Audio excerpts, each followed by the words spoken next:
In the spring, a young man's fancy lightly turns to thoughts of love, wrote Alfred Lord Tennyson. Here's another. In the spring, all of us should turn to thoughts of spring foods, said Chef Michelle Bernstein. That's me. And now, with winter in our rearview mirror, it's time to do our thing for spring, here on this springtime edition of SoFlo Taste. This is South Florida. It's where I live and work. I'm Chef Michelle Bernstein. South Florida is more than sun, sand, and sea. It's a lifestyle of fashion, sound, culture, and of course, food. Food with taste from all over the world. Join me as we celebrate the food of South Florida and the people who love it.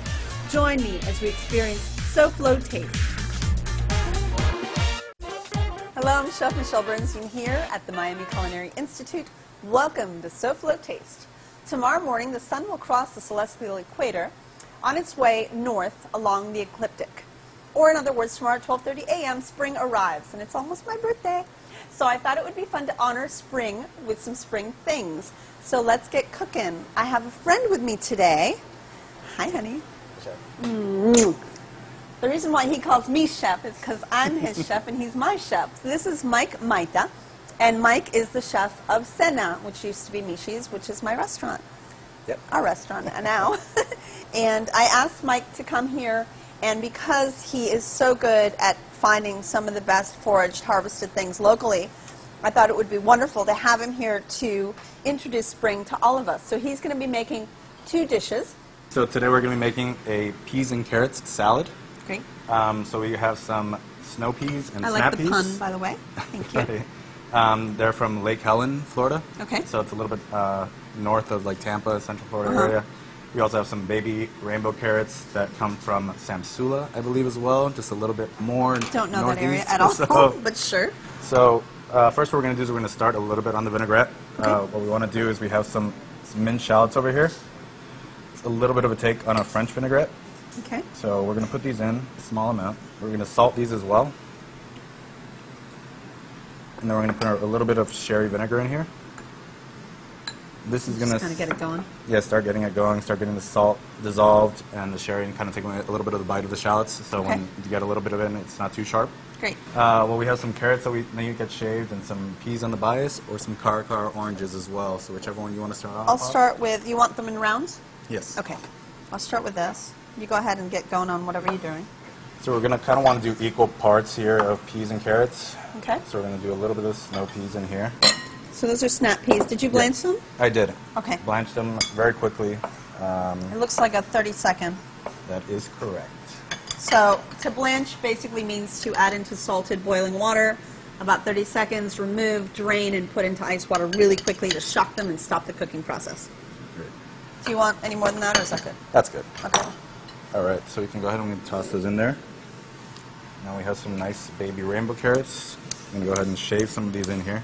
And then if you want me to cut any, I can do that. Sure. I'll go ahead and cut this one. Okay. How do you want them? Bias or on round? the bias. Okay. Nice and thin? Nice and thin. Okay. So on the bias basically means that it has a nice slant to it, like a bias cut, so that it's more oval than round shaped. About like so? Yep. Yep. We're going to set this aside for a second. Okay. And continue. We're going to put a little bit of Dijon to start. And about twice the amount. Right here we have a carrot juice reduction. So would you say that it reduced about halfway or even more? Even more, I would say. I'd say about to a third of the way down. So we'll just go ahead and mix this together. Alright, so we'll go ahead and add a little bit The vinegar? of the vinegar and shallots. And go ahead and slowly drizzle in. So this is a really beautiful extra virgin oil.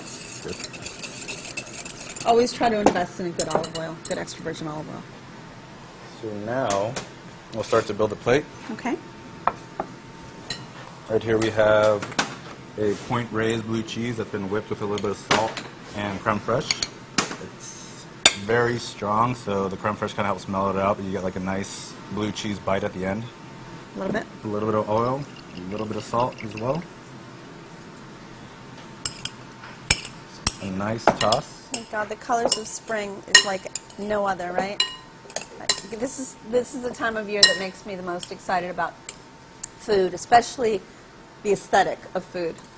It's just so beautiful and so fresh. It's just such a brilliant time of year to show off color. And I love the differences in the snap and the snow pea. And we'll get some of our vinaigrette. Just kind of drizzle it right over. Beautiful. A little bit of croutons that we had from some day-old Zach's bread. All right. Nice little crunch. This is gorgeous. Look how beautiful that is. It's so vibrant. And I'm going to take a little bite. Mmm. That's beautiful. Wow. You think this is good? Just wait till you see what we have next.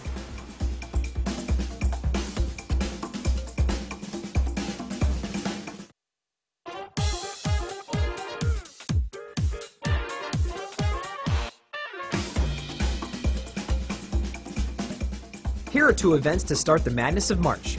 Tomorrow, enjoy the first day of spring in Cutler Bay at the Deering Seafood Festival. Celebrate the catch from the sea with cooking demos, adventures for kids, and ongoing entertainment. For more information, go to deeringestate.org.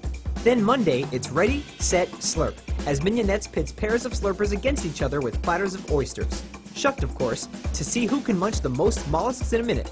Visit mignonetmiami.com for more information. Now, back to the harbinger of spring herself, Chef Michelle Bernstein. Welcome back to our springtime show. This is Mike Mayta again, our chef from Cena by Michi, and we are cooking up something very pretty. Tell me about this dish. This dish is a seared scallop dish. It's going to be very light, so you can kind of pick up the flavors of the scallop. And a couple things. We have some asparagus that's going to be coming around the springtime. We have some nice pea tendrils as well. I actually got those from a local farmer's market. And we also have some kumquats that are coming from Lake Helen as well, to kind of add a little bit of citrus to it. The cauliflower? And the cauliflower as well. How'd you cook this, in the oven or in a pan? That was actually in the oven. Just a So you hard see how roast. tiny these little bits are. The scallops we have here, U10s, we want to go ahead and pat them dry so you get a nice sear on them. So U10 basically means it's 10 scallops for the pound. And we got these scallops from Delaware Chicken Farm and Seafood Market. We'll go ahead and peel some of these asparagus. And we'll cut these on the bias. And then for the kumquat, you want some nice thin slices on these. Okay. So 2 scallop or 1 per person? We're going 2. Okay.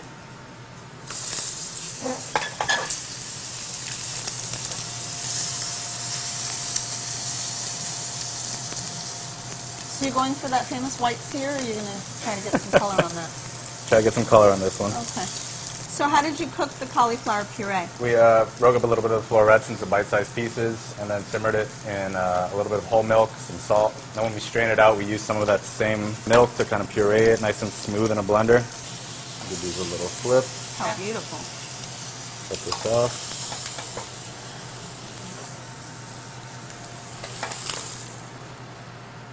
Okay. Now in this same pan, we're going to make our sauce. Okay. I'm going to pick up some of that with a little bit of butter.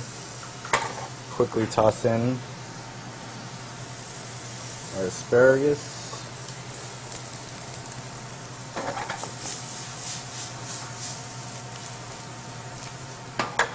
Get a nice brown butter. We'll cut the heat. Add in our kumquats. Delish. A couple of cauliflower pieces. A little bit of salt. And with these tendrils, you don't want to cook them too long, so we'll just give them a quick toss. Right off the heat. We have a nice warm cauliflower puree here.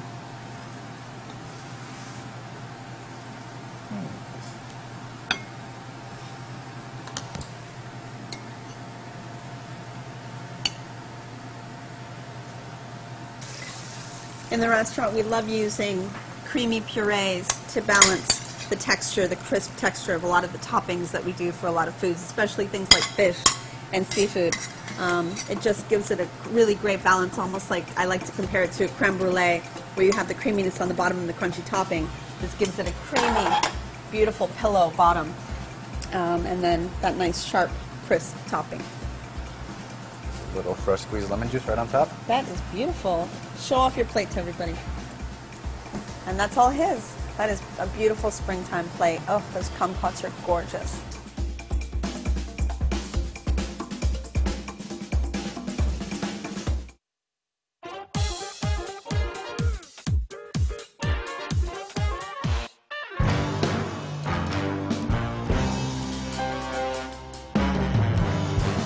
Hi, I'm Hunter Frankie, about to be on the road for SoFlo Taste to meet up with Cleveland-based restaurateur, chef in the Chew Zone, Michael Simon.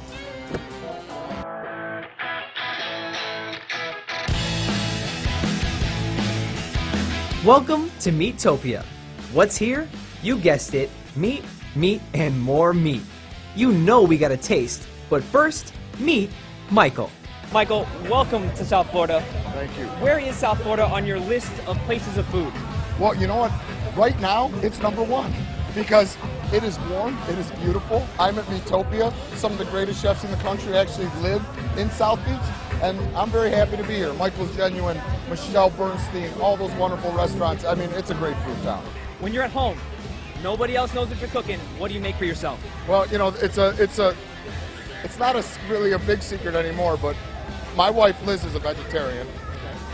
About 80% of the time, Meatopia. I know, about 80% of the time a vegan. So we eat a lot of vegetables at home, which is, as she likes to remind me, has saved my life, because if left to my own vices, I would just eat whole hog all day long. So it brings a little bit of balance to my life. So we eat a good amount of vegetables at home, and simple food, you know, like on the grill, great produce, great product, on the grill or wood burning oven really quick, or quickly in a pan, and we just keep it really simple. We really focus on the Chew is people that could get a really quality from scratch meal on the table for their family, and not a ton of time for not a ton of money. What's the best thing you've either made or tasted on the Chew? Oh. I know that's a hard question. I mean, we are in season 5, almost 1,000 shows. You know what? I made a porchetta with the habanero citrus glaze, I think, that was really fantastic. And then the best thing I've ever eaten, Mario has made some pastas on that show that bring a tear to my eye. So he made a cavatelli dish once with a meat ragu that was absolutely spectacular. I bet. I'm jealous, really. I couldn't You taste. should be. But what I really want people to experience is some of the greatest chefs in the country, all cooking their favorite meat dish. Over live fire. I mean, it's a party. This party you could smell. You can smell that on the way up. It does. I'm staying a couple blocks away. I opened my room this morning to my hotel, and I smelled the smoked meat coming in, man. It made me a happy man. Love his food, love him on the Chew. Can't go wrong with Michael Simon. He's a great guy and a great chef. And we're from Ohio, so that helps. I love Michael Simon! Michelle, I love you. I always have. Liz and I both. You're one of the greatest chefs in America. You're one of the greatest chefs in America, and even better, you're one of the best people I know. That's the truth. That's the truth. It doesn't get any better than Michelle Bernstein. It doesn't. You see her and you smile. Thank you, Michael Simon. Your words are much too kind and much too generous, and I think you are the best chefs in the country. So thank you, and my love to you. Mwah. You know I adore you. So back to our springtime show. I have really pretty much brought the bounty along with me today. I'm making a spring pea hummus for you because, you know, there's no better time to eat crudité than now. Crudité meaning raw vegetables. So we've got icicle radishes and breakfast radishes, and then Easter egg radishes have the different sizes on them. They're just beautiful. And then, of course, we have the rainbow carrots, the snap peas, the asparagus, the snow peas, and some endive. So let me teach you how to make this hummus. It's really easy. You just take some cooked peas. You can use frozen peas. Just make sure they're quickly blanched, and put them into a food processor, along with some tahini, sesame paste, some fresh lemon juice. You can never get enough of that in our hummus. A little bit of fresh garlic, and add a little bit of sazon for flavor. And then, of course, a bit of salt. Now let's make hummus.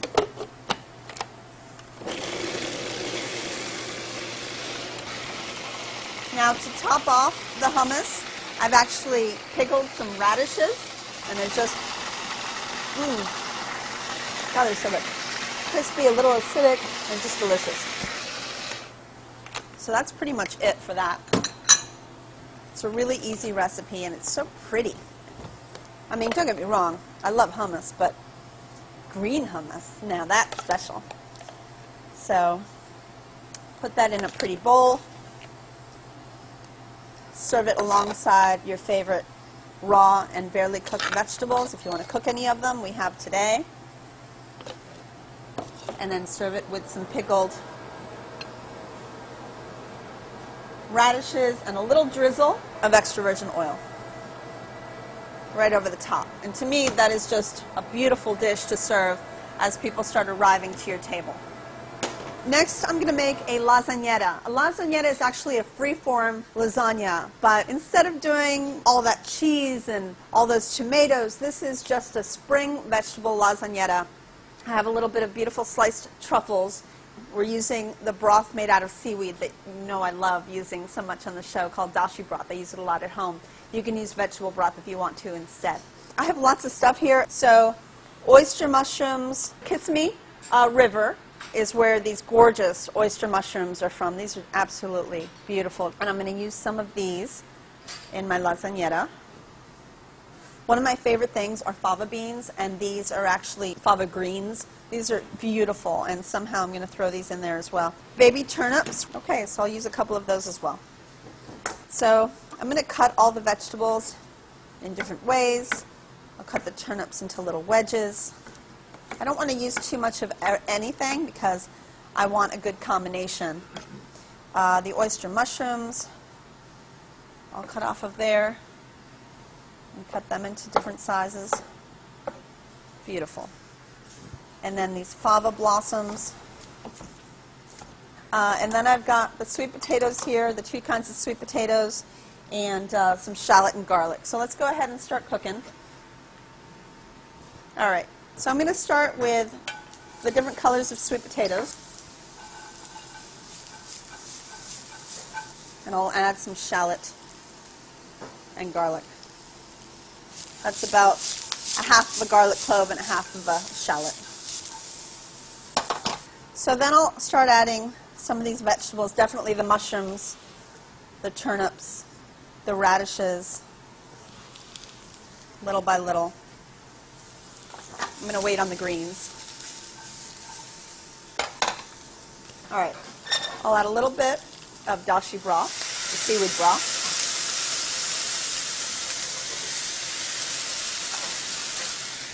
And then the rest of the mushrooms and greens right into the pan. To finish that, these are shaved truffles, which I'm going to add a little bit to, and a little bit of butter to thicken this up a little bit. I'm going to season that with a little sea salt and a little black pepper. And I'm going to rehydrate those lasagna sheets. So I still have this sheet. I'm going to add a little bit of oil here and a little bit of salt, and we'll place the sheets back on this pan as we put everything on a plate. So once these have all softened, as they have, go ahead and put them right back on this little sheet. Nice. So I think I'll probably use about 3 of them. Put 1 sheet of lasagna and your filling, about 1/3 of it down with its juices. Another sheet on top of that with the second third. And then your final layer right over the top. I like making a little peek hole right there so you can see in there. And then finally, the last of the vegetables and juice right over the top. So you've got crispy, you've got creamy, you've got salty, you've got pungent. You have everything spring loves to offer. And a little truffle to boot. And there you have it. Springtime vegetable lasagnetta. If this doesn't make you welcome spring, I don't know what will.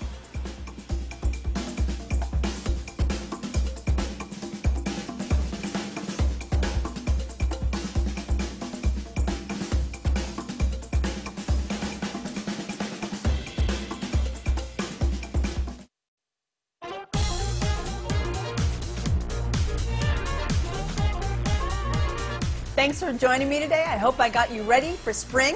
Next week, I'll be joined by one of my favorite chefs and great promoter of South Florida food, Norman Van Aken. He'll be making some of his specialties inspired by the Florida Keys. Don't miss it. I'm Michelle Bernstein. I'll see you then on SoFlo Taste.